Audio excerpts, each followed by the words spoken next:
2025ஆம் ஆண்டில் முதல் சூரிய கிரகணம் எப்போது நிகழப்போகிறது, நேரம் என்ன, தேதி என்ன அப்படிங்கிறத இந்த பதிவில் தெரிஞ்சுக்கலாம்.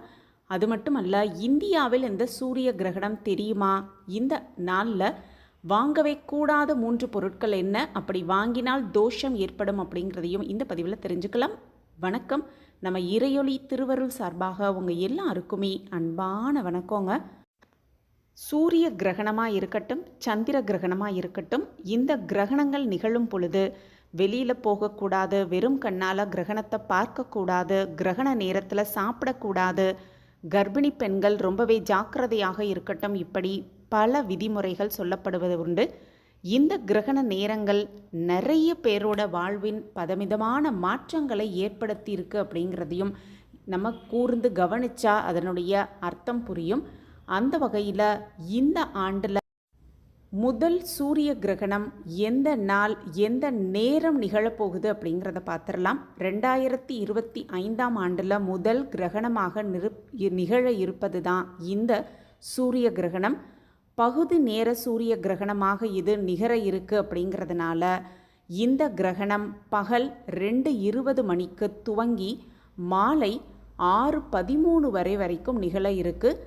நாள் என்ன அப்படின்னு பார்த்தோன்னா, மார்ச் மாத 29ஆம் தேதி இந்த சூரிய கிரகணம் 2025ஆம் ஆண்டிற்கான முதல் சூரிய கிரகணம் மார்ச் 29ஆம் தேதி சனிக்கிழமையோடு இந்த ஒரு நாள் வருது. பகல் 2:20 மணிக்கு துவங்கி மாலை 6:13 வரைக்கும் இந்த கிரகணம் நிகழ இருக்கு. இந்த கிரகணம் இந்தியாவில் காண முடியாது அப்படின்னும், வட அமெரிக்காவில் மட்டும்தான் இந்த கிரகணத்தை காண முடியும் அப்படிங்கிறதுனால இதனால் எந்த ஒரு பாதிப்பும் நமக்கு ஏற்படாது. அது மட்டுமல்ல, இந்த கிரகணம் சனிக்கிழமை நிகழ்வது அப்படிங்கிறதுனால கண்டிப்பாக இந்த 3 பொருளை வாங்குவதை தவிர்த்து விடுவது ரொம்ப ரொம்ப நல்லது. அப்படி வாங்கினோன்னா தோஷம் ஏற்படுவதற்கான வாய்ப்பு அதிகமாகவே இருக்குது. அப்படிங்கிறதுனால முடிந்தவரை இந்த 3 பொருளை தவிர்த்து விடுவது ரொம்ப ரொம்ப நல்லது. சில பொருட்களை சில குறிப்பிட்ட நாட்களில் வாங்குவதனால நமக்கு நல்ல பலன்கள் கிடைக்கும் அப்படிங்கிறது நமக்கு தெரியும். அதே சமயம் சில பொருட்களை வாங்கவே கூடாது அப்படிங்கிறதையும், அந்த மாதிரி வாங்குவது அப்படிங்கிறது கெட்ட பலன்களை நமக்கு கிடைக்க செய்துவிடும் அப்படிங்கிறதுனால சில பொருட்களை சனிக்கிழமையில் வாங்குவதை தவிர்த்து விடுவது, அதுவும் மட்டுமல்லாமல் கிரகண நாளில் வாங்குவதை தவிர்த்து விடுவது ரொம்ப ரொம்ப சிறப்பு. இந்த நாள், திதி, நட்சத்திரம் போன்றவற்றுக்கும் நம்மளுடைய வாழ்க்கைக்கும் நெருங்கிய தொடர்பு இருப்பதாக தான் ஜோதிடத்தில் நம்பப்படுது. நாமும் அதை புரிந்து கொண்டு சில பொருட்களை அன்றைய நாளில் வாங்காமல் இருப்பது ரொம்ப ரொம்ப சிறப்பு.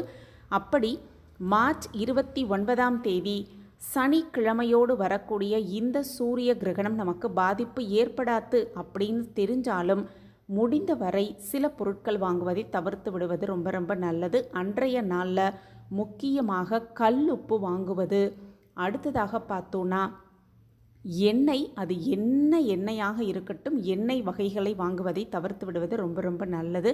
அடுத்த விஷயமாக பார்த்தோன்னா புதியதாக ஆடை வாங்குவதையும் தவிர்த்து விடுவது ரொம்ப ரொம்ப நல்லது. இந்த 3 பொருட்கள் அந்த மார்ச் 29ஆம் தேதி சூரிய கிரகணத்தோடு வரக்கூடிய அந்த நாளில் வாங்குவதை தவிர்த்து விட்டு மற்ற நாட்களில் இதை வாங்கிக் கொள்ளலாம், தாராளமாக வாங்கிக் கொள்ளலாம்.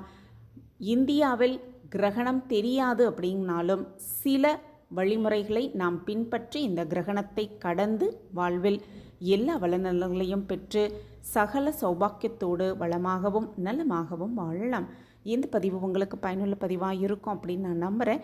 நம்ம சேனலை நீங்கள் ரொம்ப ரொம்ப ஆதரவு கொடுத்துக்கிட்டு வரீங்க, எனக்கு ரொம்ப ரொம்ப சந்தோஷம். உங்கள் ஆதரவும் மென்மேலும் கிடச்சிக்கிட்டே இருக்கும் அப்படிங்கிற நம்பிக்கையோடு மீண்டும் ஒரு புதிய பதிவில் பார்க்கலாம். நன்றி, வணக்கம்.